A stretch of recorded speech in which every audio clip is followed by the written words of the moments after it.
All right, I've been chasing this guest today for 6 months, begging him to come on the podcast because I heard him on a podcast last year. And as much as this breaks my heart to say it, that was my favorite business podcast of the year. And it wasn't even our own, but he was so good that I asked him to come on. His name is Jeremy Giffon. He was the first employee at Tiny, which if you've ever listened to the podcast, we've had Andrew Wilkinson on many, many times.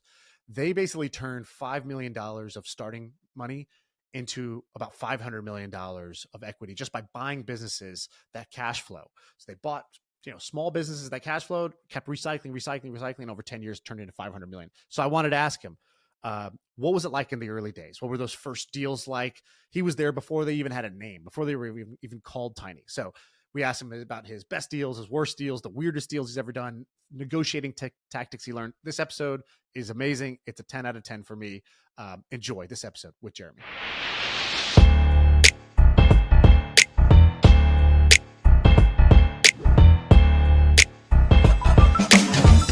What's up, Jeremy? Welcome to the show. We figure we've had your mentor on enough times now. Andrew, he's probably the most popular guest on the show.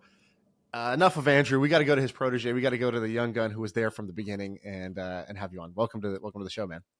Thanks for having me, guys. Let's put Tiny into context because I think maybe somebody listening to this doesn't actually appreciate what we're talking about with Tiny.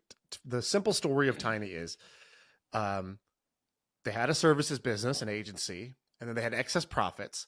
And I think, you can correct me if I'm wrong, but I think the numbers are something like they took $5 or $6 million of initial equity, and they put that into Tiny, and we're like, okay, we're going to go try to buy a business with this.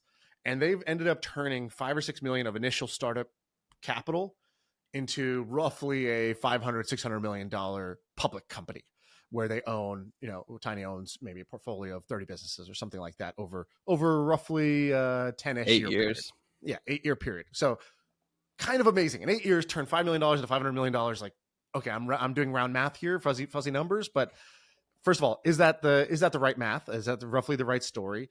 And then, walk us through the beginning days of that, because you were there at the very beginning at 19, 20 years old, employee kind of number one there. Walk us through that. Yeah, so I knew Andrew because when he was starting Mealime and I was working on another startup, we shared the same studio apartment. Our office was in a studio apartment, and he was in like the bedroom area, and we were in the kitchen, and we would keep a blow up mattress in case the fire guy came around, and we would just say, oh, Andrew lives here, but just have a lot of friends over, working on stuff. And yeah, I mean, effectively, like Mealime, the short version is Mealime, was throwing off a fair amount of free cash flow. I think it was in that range of, low millions a year. And the idea was just to go use that free cash flow to buy a business. And, that's the thing with agencies, right? Like there's not a lot of reinvestment. So you got to do something with the cash. And if you're not going to put in the S&P, like that's too boring or whatever, then you got to figure out something to do with it. And so that's kind of what we did. It's funny, like a lot of people, holdcos and stuff are really popular now. And people, a lot of people ask, how do I build Tiny effectively? And the first step is like, well, bootstrap a business that makes millions of dollars of free cash flow and then like get back to me. The rest is like pretty easy. And that's the first start. And you said it took 8 years. In reality, I think Mealime, the agency, that was already 8 years older. I don't know what it was, but that's right. Mealime is probably 15, 16 years old now. So it was a long slog. I mean, Andrew just started really young. It was also one thing that's really helpful is Andrew and Chris and myself. I mean, we were all big users and fans of Dribbble. And Andrew really had that company in mind for a long time, which I think is another really nice thing to have. Like, it's very good to start with a deal, even when you're fundraising or whatever, to actually have a concrete thing that you want to go do and use that as the jumping off point for, building whatever it is. I think it's always so much better to have that than to kind of be like abstractly, oh, I'm going to start a fund or I'm going to start a holding company or whatever. And so it was like, Dribble's really cool. We would be the right owners for that.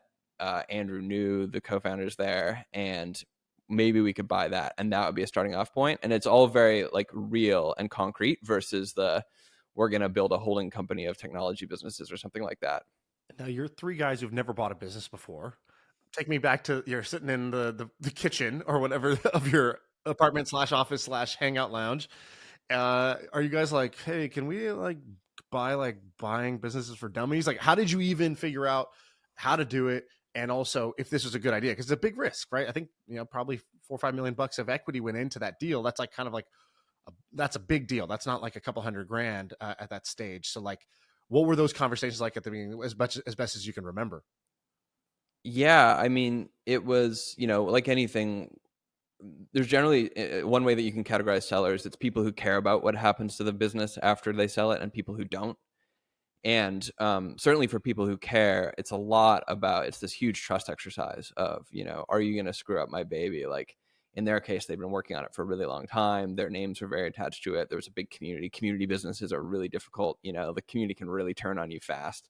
And so, yeah, there's that whole piece. And then mechanically, yeah, it was literally like, I don't think we even had a book. We just looked it up online. Like I would literally go on Legal Depot and like get a LOI off there and edit it. And, for the first few deals, like, I was 19, 20, and Andrew would be like, can you go get a LOI for this? And I didn't know what that was. We just go download one and write it up. And it's interesting because one thing that we didn't, like, this is an example of just the benefit of not having a lot of experience.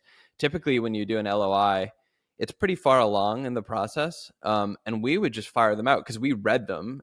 And in an LOI, the only thing that's binding usually is the exclusivity and nothing else, not the price or anything else. And so we thought, okay, like this is a totally non-binding thing. So let's just like chuck it out there. It's nice to have something on a piece of paper. It's kind of like a term sheet. Although even term sheets like socially are more binding. And we didn't realize that, in private equity, an LOI is like a pretty sturdy commitment or whatever. And, that was for better and for worse. On one hand, it let us move really fast. On the other hand, we learned quite quickly that, okay, you're not supposed to go back on like what you changed in an LOI and that kind of stuff. And so there's all those little things where just not being familiar with the process really kind of let us move fast. It let us be friendlier. And that was the whole point. Like we had both had these kind of bad experiences with buyers.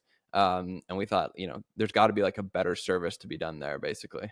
I had a handyman come over yesterday, and he comes to my front door and he's like, show me what you need done, whatever. And I said, great, that's what I need done. And he goes, here, before we start, I need you to do something. And he pulls out a notebook and he writes, my rate is $50 per 1 hour. And he hands it to me. He goes, sign this for me. And I go, okay, cool. I'm aware. That's pretty awesome. much. He's like, that was spits in his hand, shakes it. He's like, this is now official. And I was like, I appreciate your style. And that was like the tiny LOI. Yeah. Hey, real quick, one of the cool parts about what we're doing is that people have reached out and told me that they've built actual $1 million businesses, made their first million off an idea they heard on the show. That is crazy. That's wild. That's why we want to do the show. And we want to see more of that. One of the questions we get asked over and over again is there some kind of idea, database, or spreadsheet where we list out all the different business ideas that we've talked about? Well, the answer is finally yes. The fine folks at HubSpot have dug through the archive and pulled out 50 plus business ideas and put them into a business idea database. It's totally free. You can click the link in the description below and get the database for you. All right, now back to the show. So at the time, was Dribbble like an obviously good business? Because it turned out to be an amazing investment, probably like what is it? Like a 50x on your money there, right? Like it's more than that, more than a 50x. Amazing. What did you guys like try to underwrite the deal? Were you like in Excel, like dragging some 10% growth, like dragging it over 20 columns? Like how did you guys, what did the deal look like? And what did you expect? Again, it was pretty obvious that it was a great business. And I think Andrew's told this story before, but there was some immediate day one levers around like, a big part of the business was advertising, and we could find better advertising providers and things like that. So there was levers you could pull on day one that were going to improve the business. But yeah, it just felt like this big opportunity. It was a top 1,000 website. It had millions of active users. It was very important.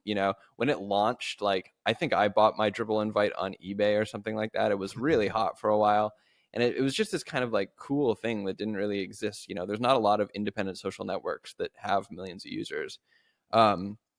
And we negotiated a pretty fair deal. I think the other Buffett line is price is my due diligence, and that helps a lot. But no, we never thought any of the deals could be 50 plus X's.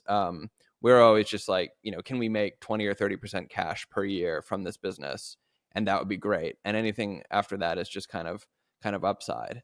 I think. And yeah, regarding models, Andrew used to make me do discounted cash flows because it was kind of like the thing that you felt investors ought to do. And then at some point I was like, here's your spreadsheet, but I'm just making up all the assumptions in the spreadsheet. And I think it was like, so many of these things are just like comfort blankets or whatever. You just like, it makes you, it's this big scary thing that you're doing, and it makes you feel better that you have it, so you can look at it and be like, yeah, like we've modeled this out, but it's like, it's bullshit. You're just making it up.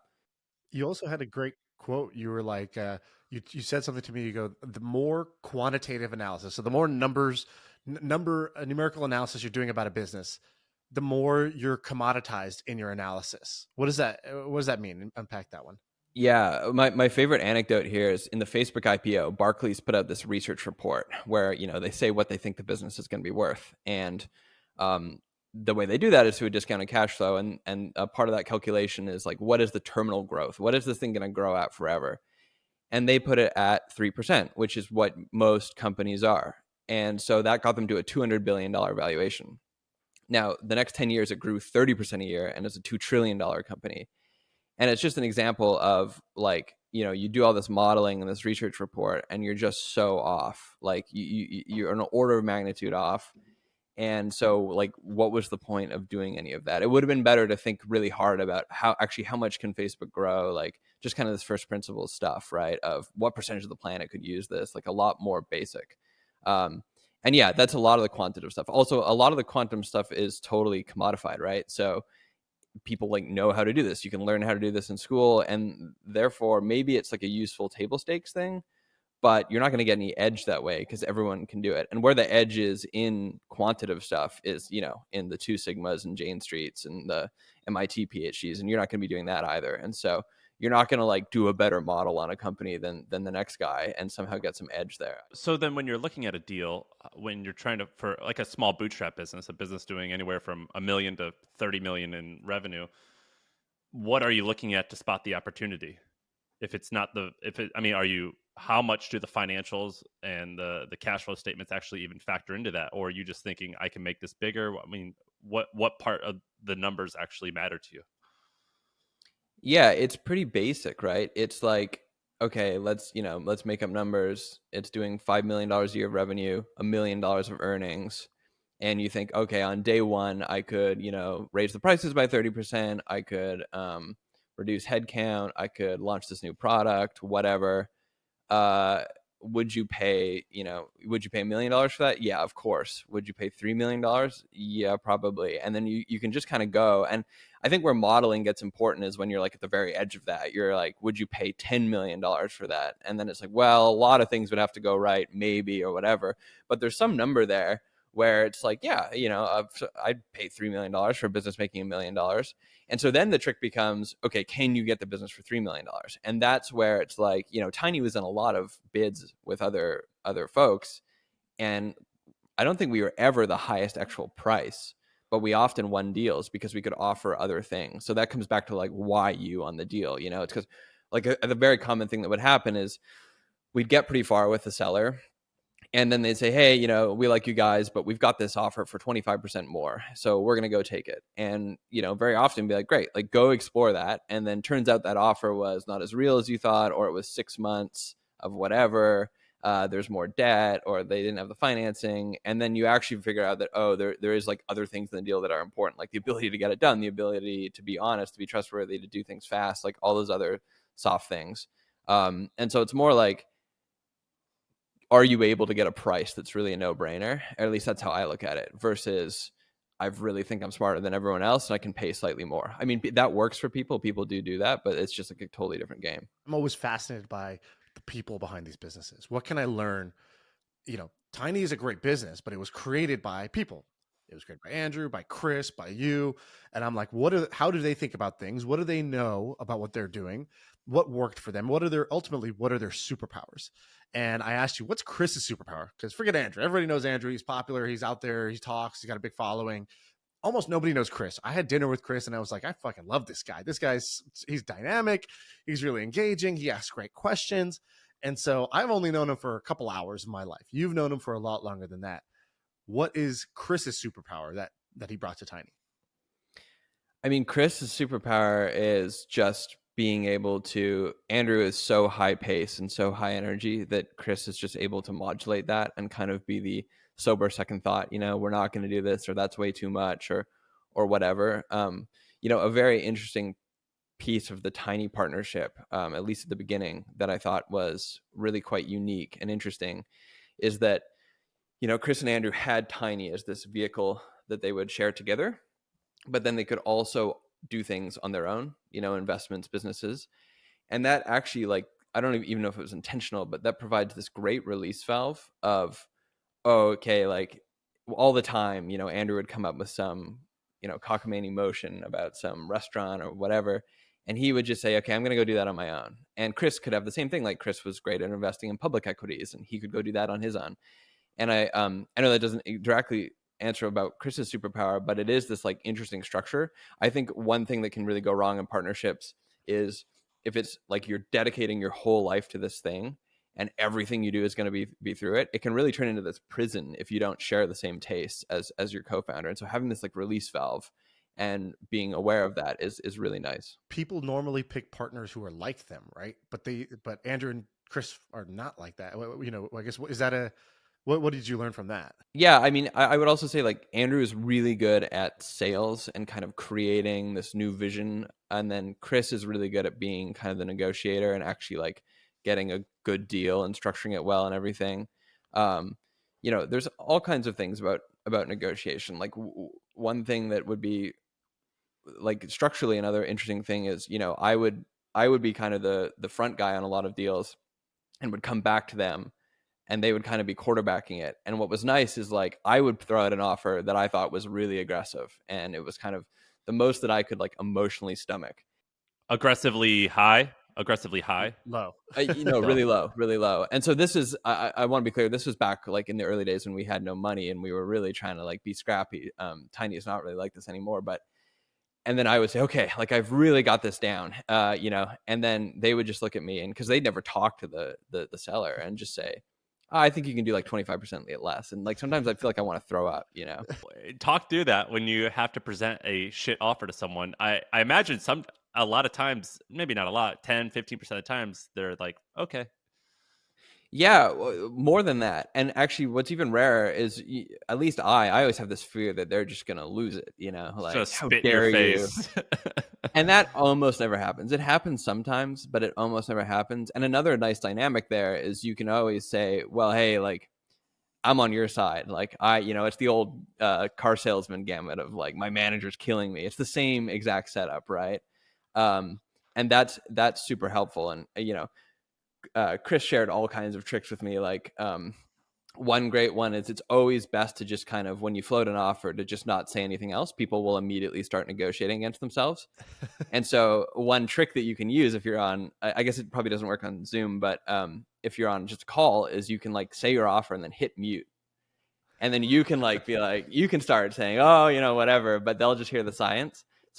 And that's a big thing as well, because oftentimes you just need to let it float and sit out there, but it's like too uncomfortable for you to actually do that. Dude, I've got this friend who works in the CIA, and I was talking to him, and he has to negotiate with people. Basically his job is to convince people to become spies. So if he goes to the Middle East, he has to convince a guy who's loyal to some country in the Middle East to commit treason. And when he like goes to these negotiations, his tactic is, he said the same thing. He goes, I say what I want and what I want to happen, and then I shut up. And his other coworker was there, and he was like, who's not part of that. He's like, dude, they do this to me all the time, just at work. I'll notice they say something, and I just want to fill the silence, and I want to keep talking, and because it makes me uncomfortable. And I end up just talking, and they sit back, not saying a thing, and they always get their way. Yeah, totally.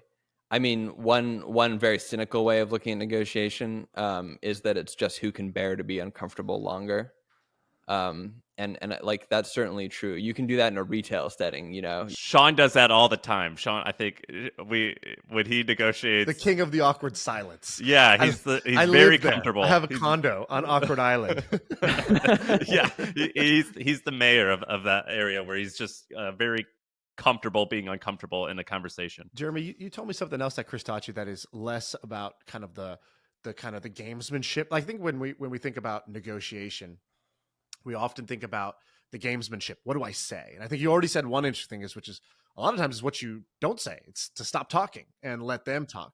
But another piece you had mentioned to me was like, it's not you versus them. Can you explain that? Like how Chris taught you, it's not you versus them. The way that I like to frame it, the more kind of mature, the way that you can really do, I think, for your entire life and not kind of get, be known as this like bastard who's just relentless to negotiate against.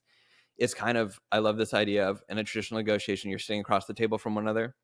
And the way that I really like to reframe it is you're both sitting on the same side, and what's on the other side of the table is the problem. And the problem can be you want 50 million for the business, I want to pay 20. But it's still this like, okay, this is a problem. Let's work together to figure this out. And it's this very subtle thing, but it makes a huge difference. And I think that's how you start to unearth, okay, maybe like it's actually not, it's cash and something else that's more important for you. Or why do you want 50? What is it that's 50 about so important? And why can I feel like I only can pay 20 or whatever? And that works really well. I use that every day. You can use it in like relationship problems and everything, of kind of like making the problem other and then putting it out there and being like, let's work together on solving this thing. And there's just something so much better about that than the kind of like, I'm going to hit mute and stare at you and like break you, Like, well, see, Jeremy, the problem that we're trying to solve is I want the money in your bank account to be in my bank account. Yeah, exactly. I want that Chase account to say 50. Yeah. No, it is true though. One of the things my dad taught me, one of the best things my dad ever taught me is like when you go into a negotiation, it's not the same thing. It's not us versus them. He goes, make a table of your needs and your like basically your needs and then your gives. So like, what do you have to offer? And then what do you need back? And then what do they have to offer? What do you need back? And they're never like perfectly symmetrical. It's not like, and so for example, some of the things they need are very easy for me to give, to cost me nothing, or I'm totally comfortable giving that. And it's actually their fear or their big sticking point was something that's not so hard for me to give on, or maybe I could go out of my way to give more even than they're expecting in that area. And in this other area, I need something, and then they're happy to give it. And so that's usually the better way to do it. My favorite question is what would need to be true. So it's like, okay, you want to sell your business for $100 million. What would need to be true for me to pay $100 million for it? And you can just lay it out like what would make this a no-brainer? And you can do that in any situation. And, sometimes it's impossible, but oftentimes it's far more possible than you think when everyone actually lays that out. Because usually there's some sticking point that you don't realize or it's something that is kind of outside of the scope of things you've already talked about. And I'm always amazed by how much that works. That works like, as I've been fundraising, it works there. Like what would need to be true for you to be like, oh, it's easy for you to give you money, or, for a trip, like what would need to be true for everyone to be excited about going on this trip? Like, it's just such a good question. And it really sets that up as like, let's collaborate on this. That was my pickup line. What's a guy like me got to do to be with a girl like you? And then she's like, do you have a friend? Yeah. What's his name? You have this other thing on here where you talk about how, what do you say? A cold email is the most asymmetrical trade. And that you've actually cold emailed a bunch of people. There's one guy in particular who you listed that I want to ask you about, but it sounds like the cold email has done well for you. Explain more. Yeah, I think it's funny. I've been saying this a lot more like publicly into groups and stuff. And it's still like if everyone cold emailed, the ARB would go away, but I think it's just too scary or whatever that people don't do it. It's still a huge opportunity. I will say like the addendum to that advice is you got to have the goods when you show up for the meeting or the call or whatever. I think, I don't know, maybe it's just like anecdotally, because I talk about this a lot. I get a lot of cold outreach. And you also like the second part is you got to be really good when you show up. But if you're good when you show up, like it's just this incredible kind of hidden secret, which is there's always a scarcity of talent. Like no matter who you are and how much money you're worth or whatever, there's a scarcity of really awesome people. And so everyone has an infinite appetite to meet people who are interesting, talented, have a unique view on things, whatever. And if you can present that, like you will really kind of go a long way. And the downside, I can't even remember. I'm sure I've sent hundreds that have never been responded to. I've never got a bad response. It's usually just no response. And I don't even remember the non-responses, but the ones that I've got responses from have been amazing, And so I think, I definitely think more people should do it, especially if you're young or you're a student. That alone can be enough of a hook. That like most people will meet with a student if they seem switched on and interested. And yeah, I'm still amazed that people don't do it. But I've started to see people do it, and then they show up and like they don't have anything to say, or they don't have questions prepared, or whatever, and that can be really bad. We already know your first deal, but that was the first one. But I want to know first deal, worst deal, best deal, weirdest deal. It's like the fuck murder Mary of private equity. What yeah. we did first deal, Dribbble, which might also be best deal. What's the worst deal that comes to mind? What's a big mistake you made? The worst deal. And name names and list their email address and social media handles. Yeah, the worst deal is actually the one that I can say the least about, which should indicate how bad of a deal it was. Give us the abstract. Yeah, the worst one was just that the person was dishonest, and I should have known, and I didn't, and I ignored it for greed reasons, because I was just thought this was such a good deal, I could look past these things. When you say I should have known, I ignored it. What are some things people could look out for? What can I learn from that? Yeah, it was not this deal, but there was a friend of mine who buys similar types of companies did a deal where they flew in the founders to meet them in person, and the first night the founders wanted to know where they could get drugs, and that is like in and of itself is not a strong signal, but in that context, in that situation, it's like, kind of what more do you need to know? And it turned out that they were doing a bunch of stuff that they didn't disclose or whatever. It's always stuff like that. Like someone who's really flashy is almost always a bad sign. All these little things. And, even like in the case of this deal, I introduced the person to a bunch of different friends and experts. And they were all like, this guy is really something, like I don't really know why you're dealing with this person. And it is funny how you just get the blinders on when something is so good. And I think we've all made that mistake. And so, yeah, that one, it just turned out that there was a bunch of things that we didn't know about, and it went very badly, and we lost all our money. It was a really small check. Fortunately, that was like the one upside, but that one was pretty rough. What's the most unique or weird deal? The best one, I mean, it's kind of too early to tell. One that I really love is this company called Mealime. It's a meal planning app that Tiny bought in 2018. Meal planning made easy. So 4.5 million people, it says on the website, use this app. And what do? You say what ingredients you have, and it gives you like a bunch of recipes to cook and lines them out for breakfast, lunch, and dinner. But it was just this really awesome app, and it was made by this really amazing technical guy who had just built this really great product. Like I remember the moment that sold me is like how the iPhone turns off when you put it close to your head. He realized that you could use that sensor if your hands are dirty while you're cooking. You could wave your hands over that sensor to like go to the next part of the recipe or stuff. All just these little things, and they have these huge butterfly effects. Like, turns out when you do that, Apple thinks that's really cool, and then they feature you in the App Store. And like there's all these small details. And we bought that business, and it grew a lot. We got all of our money back in the first couple of years, and then this was the only business Tiny has sold to date that. We made two major grocery retailers came along, and I guess like in a boardroom somewhere, they had just decided, we need an app. And so they both became interested, and it was kind of funny because at the company that I was at before Tiny, we had sold the company to Workday, and it was a pretty difficult experience. And so I kind of viewed it as like my chance to get another go at selling a company to a public business, and really kind of, it was going to be my turn to like get a good deal. And then we sold it. We sold it for, a huge revenue multiple, made a lot of money, up excess of 25 times of our money.